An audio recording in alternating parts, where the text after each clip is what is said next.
السلام علیکم ورحمۃ اللہ وبرکاتہ۔ کیسے ہیں آپ ناظرین حضرات؟ میں امید کرتا ہوں کہ اللہ تعالیٰ آپ کو اپنے فضل و کرم سے خیریت سے رکھے اور تمام آپ کی جائز تمناؤں کو پورا کرے۔ آج میں علم لدنی اور ابدال اور اوتاد اور اقطاب کسے کہتے ہیں اس کے بارے میں ذکر کرنا ہے۔ الحمدللہ وکفی وسلام علی عبادہ الذین اصطفی، اما بعد۔ انسانوں میں بعض لوگ ایسے بھی ہوتے ہیں کہ ان کی روح علم و معرفت خداوندی کے لیے ایک آئینہ پر جلا ہوتی ہے۔ اس وقت ان پر بلا توسط کسی کے علم الغیب کے بعض اسرار معلوم اور القاء ہوتے ہیں، اور اسی کو علم لدنی کہتے ہیں۔ جیسا کہ حضرت خضر علیہ السلام کو علم لدنی دیا گیا تھا، اور وہ ملکیت غالب آ جانے کی وجہ سے رجال الغیب اور ملائکہ میں مل گئے تھے۔ اس لیے نظر سے غائب ہو جانا اور ہزاروں کوس دم مارنے میں چلے جانا، سمندروں سے پار اتر جانا ان کے نزدیک کچھ مشکل نہیں تھا۔ حضرت موسیٰ علیہ السلام کو اللہ تعالیٰ نے دکھلا دیا کہ ہمارے بعض بندے ایسے بھی ہوتے ہیں کہ جو فرشتوں کی طرح جو کچھ کرتے ہیں اور ہمارے حکم سے کرتے ہیں، کو ظاہر میں ان کے کام کسی بھیدی کی وجہ سے کسی کی سمجھ میں نہ آئیں۔ اس لیے حضرت خضر علیہ السلام نے حضرت موسیٰ علیہ السلام سے کہا تھا کہ تم میرے ساتھ نہ رہ سکو گے، مجھے اور علم دیا گیا ہے اور آپ کو اور علم دیا گیا ہے۔ خاتم الانبیاء حضور اقدس صلی اللہ علیہ وسلم کی امت میں بھی حضرت خضر علیہ السلام کی سی صفت والے لوگ ہر زمانے میں موجود رہتے ہیں۔ ان کو ابدال، اوتاد، اقطاب بھی کہتے ہیں، مگر جاہل لوگ فقیری، افیمی، بھنگ پینے والے، گمراہ اور بے دین ہوتے ہیں۔ اللہ کی پناہ، ابدال، اوتاد اور اقطاب بے شرع نہیں ہوتے، وہ کوئی کام اللہ کے حکم کے خلاف نہیں کرتے۔ یوں سمجھ لو کہ اولیاء دو قسم کے ہوتے ہیں، ایک وہ جن کے متعلق خدمت ارشاد اور ہدایت و اصلاح قلوب اور تربیت نفوس اور تعلیم و طریق قرب خدا ذوالجلال ہے۔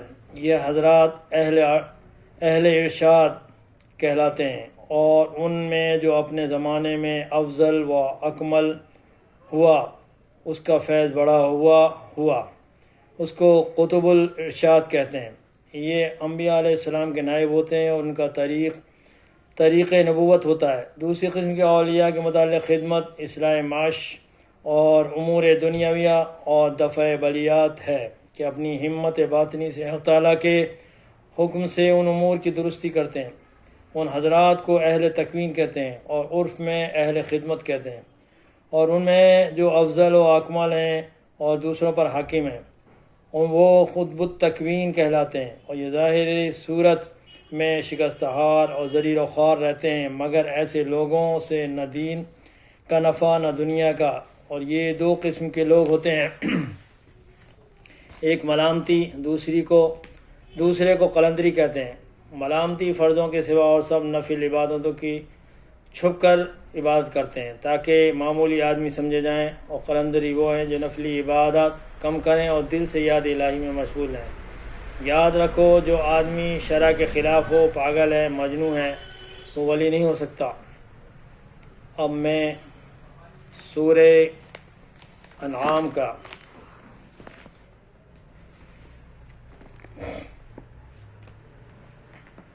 چوتھا رکوع پڑھنے جا رہا ہوں، سماعت فرمائیں۔ اعوذ باللہ من الشیطان الرجیم، بسم اللہ الرحمن الرحیم۔ قد خسر الذين كذبوا بلقاء الله حتى إذا جاءتهم الساعة بغتة قالوا يا حسرتنا على ما فرطنا فيها وهم يحملون أوزارهم على ظهورهم ألا ساء ما يزرون وما الحياة الدنيا إلا لعب ولهو وللدار الآخرة خير للذين يتقون فلا تعقلون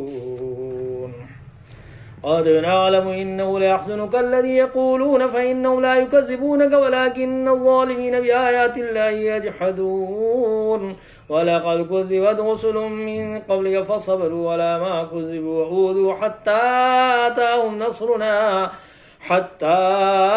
أتاهم نصرنا ولا مبدل لكلمات الله وَلَقَدْ جَاءَكَ مِن نَّبَإِ الْمُرْسَلِينَ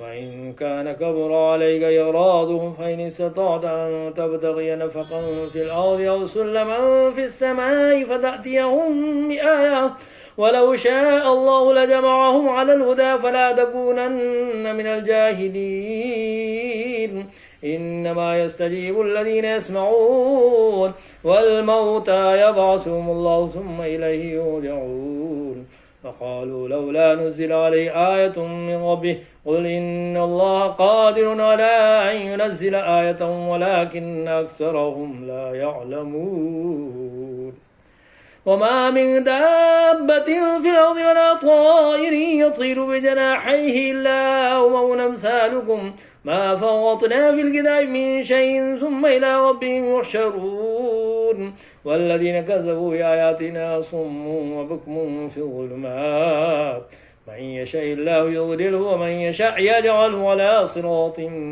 مستقيم قل أرأيتكم إن أتاكم عذاب الله أو أتتكم الساعة وغير الله تدعون إن كنتم صادقين بل إياه تدعون فيكشف ما تدعون إليه إن شاء وتنسون ما تشركون صدق اللہ العظیم۔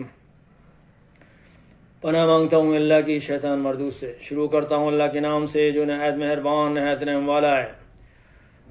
اور جن لوگوں نے خدا کے روبرو کھڑے ہونے کو جھوٹ سمجھا اور وہ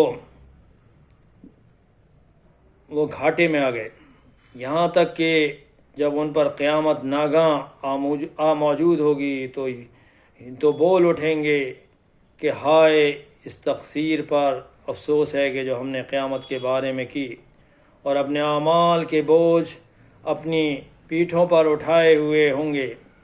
دیکھو جو بوجھ اٹھائے ہے بہت ہی برا ہے۔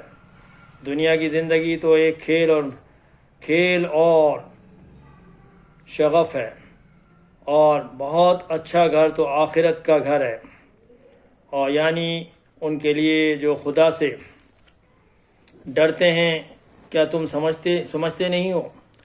ہم کو معلوم ہے کہ ان کافروں کی باتیں تمہیں رنج پہنچاتی ہیں، مگر یہ تمہاری تکذیب نہیں کرتے بلکہ ظالم خدا کی آیتوں سے انکار کرتے ہیں، اور تم سے پہلے بھی پیغمبر جھٹلائے جاتے رہے ہیں تو وہ تکذیب اور ایذا پر صبر کرتے رہے یہاں تک کہ ان کے پاس ہماری مدد پہنچتی رہی، اور خدا کی باتوں کو کوئی بھی بدلنے والا نہیں ہے۔ اور تم کو پیغمبروں کے احوال کی خبریں پہنچ چکی ہیں، تو تم بھی صبر سے کام لو، اور اگر ان کی روگردانی تم پر شاہ گزرتی ہے تو اگر طاقت ہو تو زمین میں کوئی سرنگ ڈھونڈ ڈالو یا آسمان میں سیڑھی تلاش کرو، پھر ان کے پاس کوئی معجزہ لاؤ، اور اگر خدا چاہتا تو سب کو ہدایت پر جمع کر دیتا، پس تم ہرگز نادانوں میں نہ ہونا۔ بات یہ ہے کہ حق کو قبول وہی کرتے ہیں جو سنتے بھی ہیں، اور مردوں کو خدا قیامت ہی کو اٹھائے گا، اور مردوں کو تو خدا قیامت ہی کو اٹھائے گا، پھر اسی کی طرف لوٹ کر جائیں گے۔ اور کہتے ہیں کہ ان پر ان کے پروردگار کے پاس کوئی نشانی کیوں نازل نہیں ہوئی؟ کہہ دو کہ خدا نشانی اتارنے پر قادر ہے، لیکن اکثر لوگ نہیں جانتے۔ اور زمین میں جو چلنے پھرنے والا حیوان یا دو پروں سے اڑنے والا جانور ہے، ان کو بھی تم لوگوں کی طرح جماتے ہیں۔ ہم نے کتاب یعنی لوح محفوظ میں کسی چیز کے لکھنے میں کوتاہی نہیں کی، پھر سب اپنے پروردگار کی طرف جمع کیے جائیں گے۔ اور جن لوگوں نے ہماری آیتوں کو جھٹلایا وہ بہرے اور گونگے ہیں، اس کے علاوہ اندھیرے میں پڑے ہوئے ہیں۔ جس کو خدا چاہے گمراہ کر دے اور جسے چاہے سیدھے راستے پر چلا دے۔ کہو کافر، بھلا دیکھو تو اگر تم پر خدا کا عذاب آ جائے یا قیامت موجود ہو تو کیا تم ایسی حالت میں خدا کے سوا کسی اور کو پکارو گے؟ اگر سچے ہو تو بتاؤ نہیں، بلکہ مصیبت کے وقت تم اسی کو پکارتے ہو دکھ کے لیے اسے پکارتے ہو، اگر وہ چاہتا تو اس کو دور کر دیتا، اور جن کو تم شریک بناتے ہو اس وقت انہیں بھول جاتے ہو۔ وآخر دعوانا ان الحمد للہ رب العالمین۔